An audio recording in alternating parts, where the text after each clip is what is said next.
Hey, I'm Sean. Welcome to today's episode, and this is it. Yeah, this is the final episode of our business planning series. I feel like it has been forever that we've been on this trend, and I've had so much fun. So, today we're going to dig into probably one of my favorite tools. This is a really simple tool. Honestly, you could have figured this out on your own. Like, there's no black magic here whatsoever.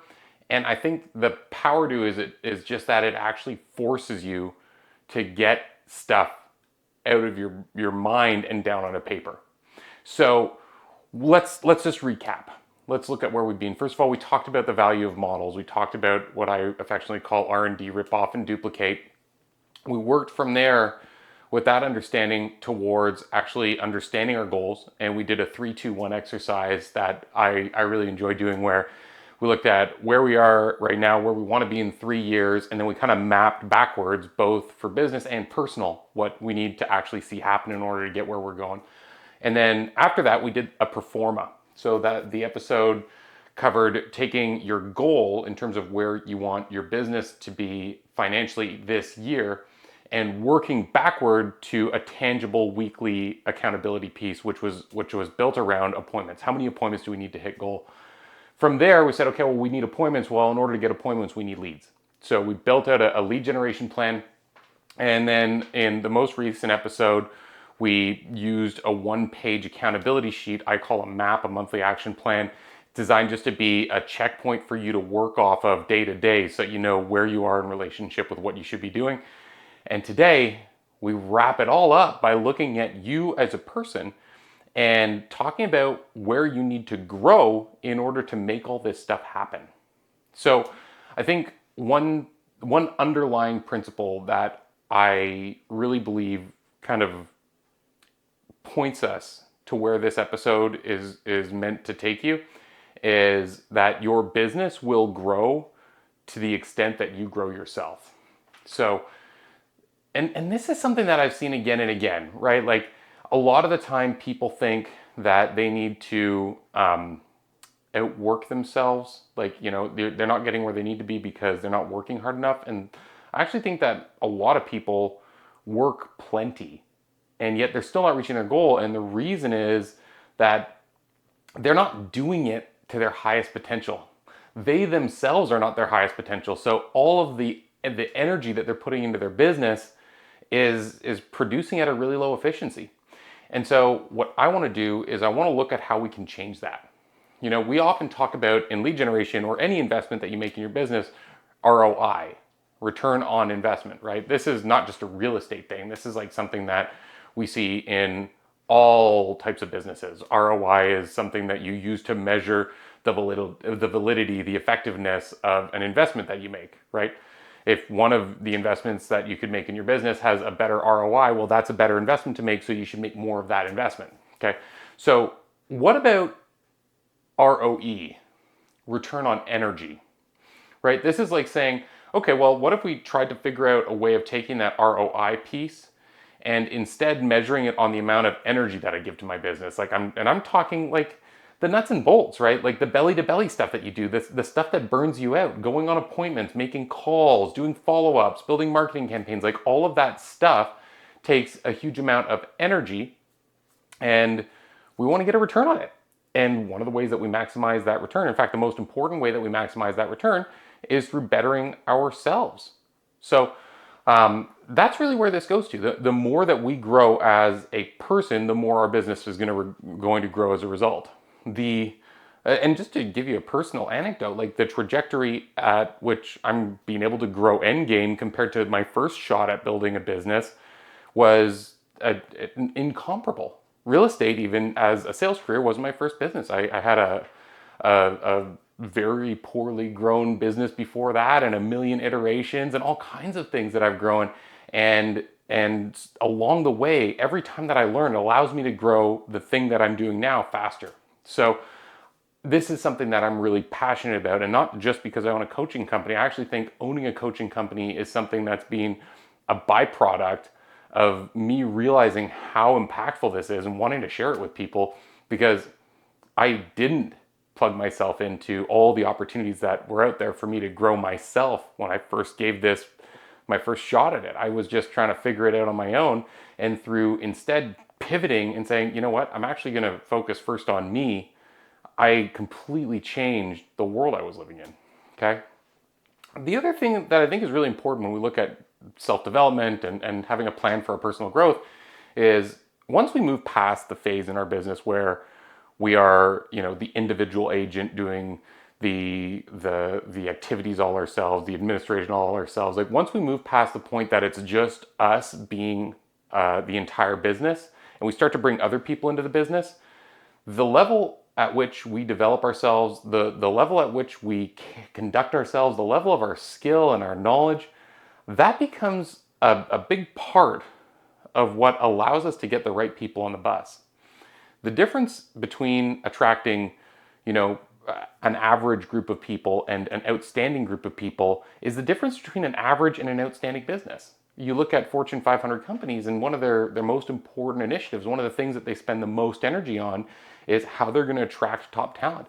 Literally, companies relocate themselves to different parts of the world just to be in a better talent pool. It's why when you look at Silicon Valley, there are so many tech startups in one place. It's not because that's a better place to build technology because of some environmental factor or business structure thing that the government's providing. No, it's literally because all of the people who want to work in tech go to Silicon Valley because that's where they think they'll find a job. So it's got the biggest talent pool. That's why again and again and again, all these massive tech startups go to that place. It's not like real estate is cheap there or taxes are less in California. It's really expensive in every way that you could measure, but it also has the best talent pool. So the more that you develop yourself, the more you're going to act as a magnet to the people that you want to be in business with, right? You have to grow to the level to attract the kind of talent that you want on your team, right? Those people are looking for a leader. They're not looking for a job. They're looking for someone who is going to affect them to grow more, to be better. And the people who choose an opportunity based on that, as opposed to just the finances or, more leads or whatever else your value proposition is, the people who choose a business based on that are the ones that are going to stick the longest. They're going to contribute the most, and they're going to be the most impactful with your culture and just every other way. So it's not just you being more effective. It's also you leading other people towards you and helping them grow more effective. And I think one of the things that's kind of sad is when you look at personal development, lots of people go through post-secondary, like you go through university or college or you get some kind of certification, and that's awesome. And a lot of the time, a lot of people are kind of rudderless after that. Even people who have a really outstanding education, a lot of them kind of just like get out of their post-secondary, like, that was a lot, like I'm gonna just chill now, and they get a job and they just kind of do the same thing. People who don't go through that might never have a plan or any impetus to go and search out a way to better themselves. And it's not surprising when you think about it that a lot of the time people don't get what they want in their life. They treat education as a life phase as opposed to a part of their life on a whole, right? They look at it like, oh, well, I did that part now and I've arrived at my educational status, so I'm just done. And to me, that doesn't make very much sense, because I think that as you grow through life, you're gonna have new challenges, you're gonna have new opportunities. And I think you hopefully should make it a priority throughout your entire life to better yourself and to grow yourself constantly. I want to continue growing better, stronger, and smarter throughout my entire life. Because, when you stop growing, well, things tend to have atrophy, like they recede. So if you're not growing, you're shrinking. And I never want that in my life, and I hope you don't either, okay? And I think another mistake that people make when they look at their plans for themselves and for growth is that they tend often to prioritize growth only in one area. And if you are going to prioritize long-term post-secondary career, personal development growth, then a lot of the time what we see is people just doing that. They're like, I will spend a tremendous amount of money just on developing myself in my abilities surrounding my role, or I'll learn more about business. And I'm not saying those things aren't important as well, but what about learning better ways to manage your personal relationships, your health? If you're a spiritual person, having growth in that area. There are so many other areas that you stand to benefit by growing as a person. And so I think that as we're going through this, please don't just look at developing yourself for money. That's one pillar. And even within that, there's categories like personal income, wealth, how to manage your time. Like there's so much that you can do there. But then also, again, look at your relationships, your family, things that you do for fun and passion projects. I want you to have all those things on the drawing table as we kind of go through this exercise. Okay? So, to get started, what I think would really make sense is to go back and start by kind of looking over that 3-2-1 exercise that we did.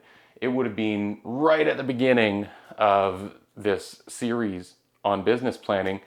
And just in case you didn't do it, I can summarize it for you. Essentially what we did is we looked at where we want to be in 3 years, and then we backtracked it to 2 and then 1, and we had goals that we set in both business and personal. Okay, and so we went through and we said, like, what do I want for business and wealth and personal development for, the role that I need to be in. And we basically just mapped backwards, like, how much do I want to earn? How many hours per week do I want to spend on my business? And we use that to kind of show us, like, okay, well, if that's where I am in 3 years, what are my 2-year markers and what are my 1-year markers? Okay. And so I think that is a partner sheet to this one. And if you've been following along our business planning tools, one of the things that I mentioned in a few previous episodes, we have a business planning document we'd be happy to share with you. It's a beautifully laid out guide to creating yourself a business plan. So reach out to us and we're happy to share that with you. And then as well, if you want just this sheet, you can download it in the show notes, and we're going to include it on our blog as well. So you can download the sheet that guides you through just this exercise. This is a 1-pager.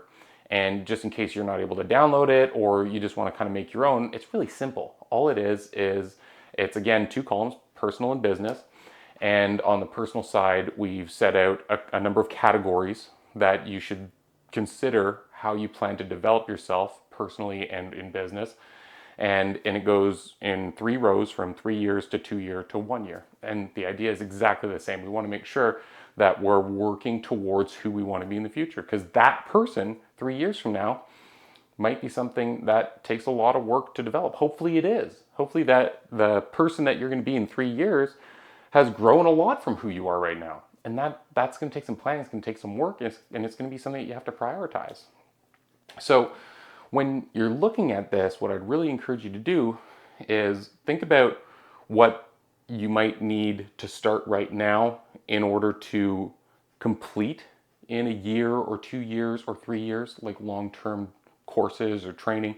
A great example for me is, I've shared before, like, I'm a total aviation geek, and my pilot's license took, a few years to go through. And if I hadn't set a goal that I would have it by a certain time and then woke up one day and said, oh crap, I better do something about this, I wouldn't have it today. So there's that. There's also things that you're going to learn by doing. And so what can you start doing now that'll work you into a position where not only are you doing it consistently, but you're doing it at higher and higher levels? Like if there's a sales presentation that you need to build out, or a certain technique of lead generation, or maybe you want to spend more time doing leadership, and there's something that you could do, contribute, or volunteer for now that a year from now, after having done for a while, you would have built up your skill set and you could start earning money by doing it. Okay, so little things like that. And then also, as you're building this, I would look at where you can get some help. Anytime something's not going well, you need to remember there's someone who's been where you are before who can help you. And finding those people and investing a little bit to save the time that you are spending trying to figure it out is a no-brainer. Okay. And then what I'd do is I'd look over all the things that you want. So go back to that 3-year goal sheet, the 3-2-1, and look over all the things that you want to see happen. And what I would do is I'd try to shift my lens that I was looking at it through and say, okay, well, if this is all the stuff that I want in my life, Is there one key area that if I was to absolutely master it, would make all the other things show up? Like, for example, leadership might be an area that you would be able to master and then have other people do the things that you don't have the time or the energy or the care to do, or maybe are just going to be difficult for you to fit in. So take lead generation. If you look at your business 3 years from now, you're going to probably need a ton of leads and a ton of success in the actual sales and appointments and stuff like that. And if you look at that, you could say, okay, well, I need a lot of momentum in terms of leads and appointments being converted and clients being served 3 years from now. I could go work really, really hard at lead generation and appointments and scale that up. But by the time I hit 3 years, I'm going to need other people around me anyways. So it might make sense that you only ever plan to get to a certain threshold of volume or transactional speed that you contribute to your business, and instead say, I'm instead going to focus on my business skills and my recruiting skills and my leadership skills, because I know if I can run the game right in the business, if I can recruit enough people and I can lead them to success, I don't need to go on those appointments. So what I would do is I'd look for things that you could master that would make other things unnecessary, and I would consider focusing on those. Often those things are the harder things to master, and they might take some time. So by starting early, you're going to put yourself in a position where not only are you teed up for success, but by the time that you get to the point you need it, you don't have to slow down and wait to go back and fix something. Okay. Okay, so let's talk about this tool. This is actually a really simple tool. So we've got our 3 areas. You can download it. Again, it's in the show notes. And what we're going to do is we're going to put our personal goals and our business goals for growth into this sheet. As you're looking at this, we've broken it into categories. So there's health and spirit and fun on the personal side and a couple others. You look at those and you say, okay, well, if I want to get my pilot's license, or if I want to go fly planes under the fun category, well, I'm probably going to need a pilot's license, right?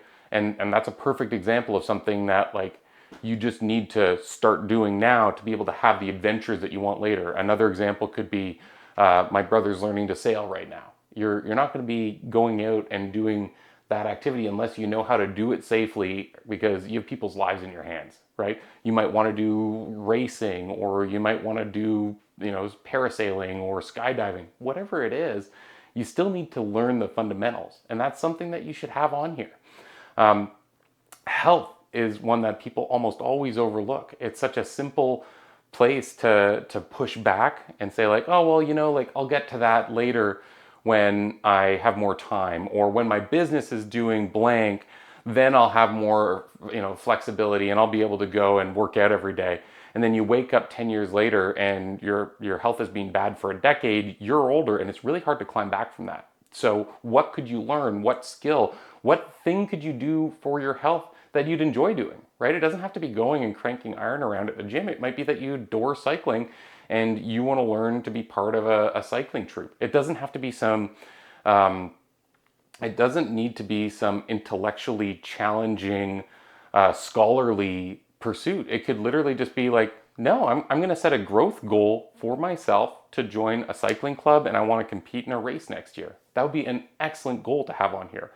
And the idea is that you look first at the 3-year area of your life, you look forward 3 years, and you imagine what you'd love to see showing up for yourself then, and then backtrack it and just give yourself those little bite-sized wins that are going to get you to the bigger yes that you want to have in your life in the future. Business. What growth goals could you have for the ways that you manage your work-life counterbalance, your income? What skill could you develop that would be most impactful in that sense? Your job and your role within your team. Who could you mentor that would give you the experience on the leadership side within your business, and maybe give you a replacement or someone who you could, move up the ranks in your organization? And then finally, wealth building. This isn't something that you just get money and then plunk somewhere and trust that it's going to be fine and hope for the best. You need to have a plan And frankly, finances are complicated. So who do you need to learn from? What room do you need to be part of? What book do you need to read or podcast should you be listening to?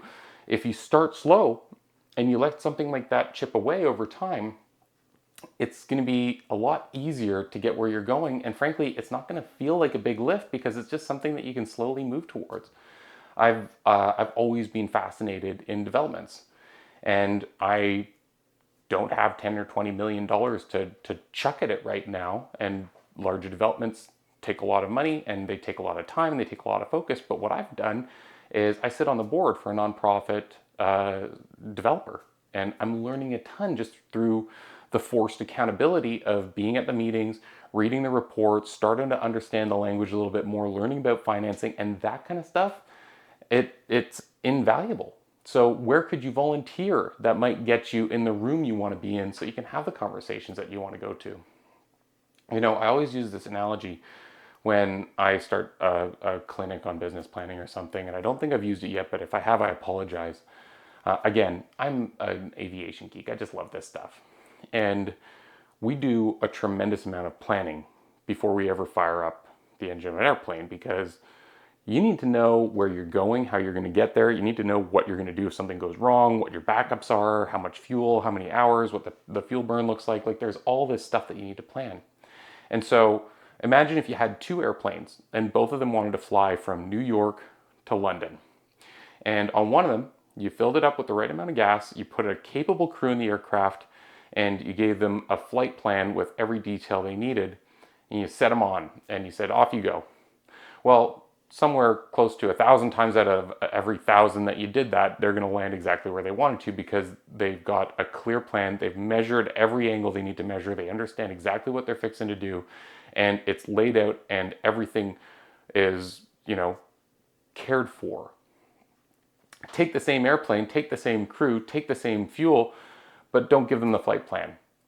I would say without a flight plan, that almost 1,000 times out of 1,000, they would not end up where they're going, because they're not going to point it in the right direction out the gate. There are so many other places they can land. And yet the crazy thing is that so many people live their life this way. They fire up the jets and take off, and they coast through life rudderlessly. And to me, it's crazy. It's frankly kind of heartbreaking how much of our society goes without having an overarching idea of how they're going to get where they're going in their life. And I think one of the cool things is, by doing an exercise like this, it actually forces you to think about it, because we get so caught up in the day-to-day, like that, commission sales hamster wheel, or, getting the kids to school and back, and then doing dinner and closing up shop and folding the laundry. We get so caught in that day-to-day rhythm that we don't pause and say, like, hey, what do I actually want all the stuff I'm doing with my life to look like in 3 years? And am I on track to be there? Okay. So then we step back. We have this plan, and hopefully I hope that you've taken that sheet and downloaded it, and you've chunked some stuff onto it. And don't feel like you have to have something in every category in every year. Okay. Don't force feed your growth plan. Put the stuff in that excites you, and then hopefully make it a living document. Make it something that you go back to. And most importantly, go back an episode and grab your monthly action plan. That's a one-pager accountability sheet. And here's what I want you to do. I want you to look at the things that you need to do something about immediately. That's going to be the things that are just like an ongoing rhythm, like health, for example, right? Put that in the bottom of the sheet where we have all of our weekly accountabilities, and put specific, measurable, and simple accountabilities as to what you're going to do with it, okay? So go to the gym 3 times a week and walk a minimum of 10,000 steps a day. Great example, right? Then look at the stuff that you need to start prepping for, like the stuff that's going to take a few quarters to get ready, or maybe it's something that you need to work on this quarter, but it's not an everyday thing. It's more of a project, and put that in the quarterly business or personal side. Again, you know how to subject that, and put it in there so it's on the sheet. And then take the bigger overarching themes, the annual stuff, and put them up top so that they remain front of mind. And don't forget, some of this stuff is going to take some research. So if you're looking for a course or a mentorship group or a mastermind or something that you want to be part of, well, you might need to go find it. So put it in on one of the weeks and also list it this month as a goal that you're going to find whatever the group or the opportunity is that is going to give you that in your life. Okay. And use it. Go back to it and make yourself follow it through. Okay, so I hope that this is something that you found useful.